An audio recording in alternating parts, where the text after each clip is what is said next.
അങ്ങനെ വെക്കൂ അപ്പൊ മാറുന്നാ മതി. അങ്ങനെ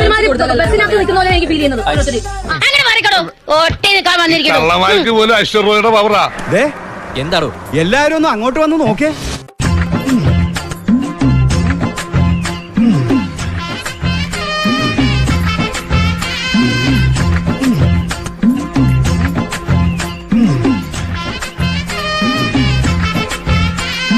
എന്താണ് എന്റെ ഉദ്ദേശം? അല്ലേക്ക ഞാൻ ഈ ജാക്കി വെക്കാൻ വേണ്ടിയേ.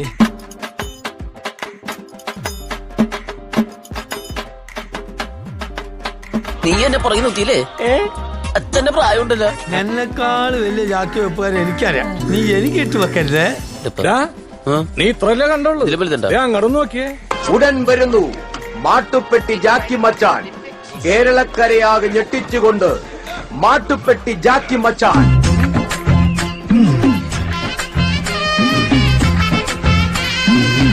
നീ കൂടെ കോൺക്രീറ്റ് ഇട്ടല്ലടാ. ചില സമയത്ത് കുണുമോളുടെ ബാക്കിൽ ആരെങ്കിലും വന്നു ഉടനെ നീ ബസ്സിൽ ജാക്കി വെക്കുന്ന പോലെ എന്നെ വെക്കാൻ വന്നേക്കുവാണ് എന്നുള്ള ഫീലാണ് നമ്മുടെ കുണുമോൾക്ക് തോന്നാറ്. എന്റെ അനുഭവത്തിൽ ഞാൻ പറയണത്. അങ്ങനെ വെക്കൂ അപ്പൊ മാറുന്നാ മതി. അങ്ങനെ എനിക്ക് എന്തിന്റെ കേടായിരുന്നു? കാരണം കുണുമോൾ ഒരു പാവപ്പെട്ട സ്ത്രീയാണ്, കുല സ്ത്രീയാണ്, അങ്ങനെ പല രീതിയിലുള്ള എന്താ പറയാ ഒരു ഉത്തമ സ്ത്രീയാണ്. ആ കോളനി ഇത്ര സൽസ്വഭാവിയും കുലീനവതിയുമായ ഒരു പെണ്ണില്ല. പക്ഷെ ചില സമയത്ത് കുണുമോൾക്ക് അതൊന്നും ഒരു പ്രശ്നം, ഇതൊക്കെ ഒരു ഫണ്ണ് മാത്രമാണ്. ഇതൊക്കെ ഒരു അഡ്ജസ്റ്റ്മെന്റ് അല്ലേ? എന്റെ ബാക്കിൽ വന്ന് നിൽക്കുമ്പോ എനിക്കത് ആ ഒരു ഫീലാണ് കിട്ടിയത്. അതുപോലെ ഏതൊക്കെ രീതിയിൽ വളച്ചൊടിച്ച് പറഞ്ഞൊരു വ്യക്തിയാണെന്നറിയത്. നിന്റെ കയ്യിലിരിപ്പതായിരുന്നല്ലോ. അതന്നത്തെ ചോരത്തിളപ്പിന്. എന്നിട്ട് ഇപ്പം പുറത്തിറങ്ങിയിട്ട് എന്തൊക്കെ കാണിക്കുന്നു, എന്തൊക്കെ കള്ളത്തരാണ് പറയണേ. സാറിനെ കുറിച്ച് എല്ലാവർക്കും നല്ല അഭിപ്രായമാണ്.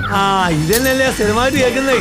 ബിഗ് ബോസ് ചരിത്രത്തിലെ ഏറ്റവും വേസ്റ്റ് കണ്ടസ്റ്റന്റ് എന്നുള്ള അവാർഡ് തരുവാണെങ്കിൽ അത് കുണുമോൾക്കേ തരാനുള്ളൂ, വേറെ ആർക്കുമില്ല.